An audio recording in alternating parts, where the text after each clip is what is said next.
Imagine you're watching a football match. Your team is losing 5-3 on aggregate. There are 15 minutes left. The stadium around you has already started celebrating. The commentators are writing the obituary. Now imagine what it would take to believe, truly believe, that it's not over. Real Madrid didn't just believe it, they proved it. To understand what happened on the 4th of May 2022, you need to understand what Manchester City had become. Pep Guardiola had spent 5 years and over £1 billion building a team specifically designed to win the Champions League. Every transfer, every tactical adjustment, every squad decision, all of it pointed toward one night in May. And by the time the semi-final second leg arrived at the Etihad, it looked like that night had finally come. City had dismantled Real Madrid in the first leg at the Bernabeu. Kevin De Bruyne was untouchable. Phil Foden was cutting through Madrid's defense like it wasn't there. Riyad Mahrez had scored twice. Going into the second leg, City led 4-3 on aggregate, a fragile lead, but a lead.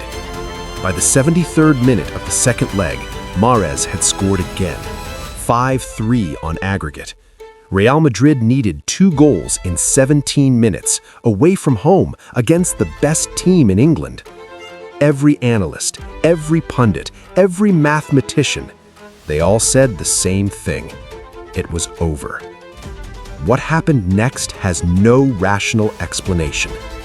The 90th minute, deep into stoppage time, the Etihad was preparing for a final. Karim Benzema played a pass into the box. The ball fell to Rodrigo Goes, a 21-year-old Brazilian who had started just 4 Champions League games that season.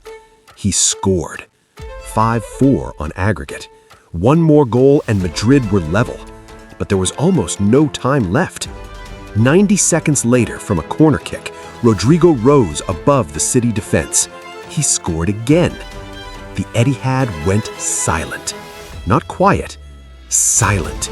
The kind of silence that only happens when 70,000 people simultaneously lose the ability to process what they just witnessed. 2 goals, 90 seconds, from a player nobody had been watching all night.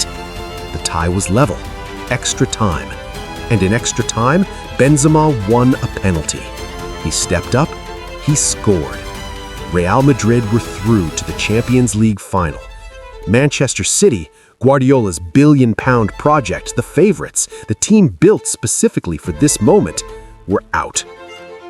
After the match, journalists searched for an explanation. Some called it luck. 2 goals in 90 seconds from a substitute-level player. It had to be luck. Some pointed to experience. Madrid had been in enough finals, enough impossible situations, that pressure simply worked differently for them. But here's what those explanations miss. Rodrigo Goes was not supposed to be the hero of that night. He was 21. He was Brazilian. He had been criticized for being inconsistent, for not being ready for the biggest stage. Sound familiar? 2 weeks earlier, Vinicius Jr., another young Brazilian who had spent years being told he wasn't good enough, had been the one dragging Madrid through the quarterfinal against Chelsea. Real Madrid has a pattern, and it's not about tactics or budget or Guardiola versus Ancelotti. It's about what happens to players when they put on that shirt. There is something inside the walls of the Bernabeu, passed from Zidane to Ronaldo to Benzema to every young Brazilian who arrives doubting himself, that makes players believe the game is never over. Not until the whistle, not even at 5-3 with 15 minutes left. Rodrigo went on to play in the final against Liverpool. Vinicius Jr. scored the only goal of the game. Real Madrid lifted their 14th Champions League trophy. And Manchester City? They went back to the drawing board, built an even better squad, won the Premier League again. But that night at the Etihad, those 15 minutes stayed with every City fan as a reminder that in football, and especially in the Champions League, there is one club that the laws of the game simply don't apply to.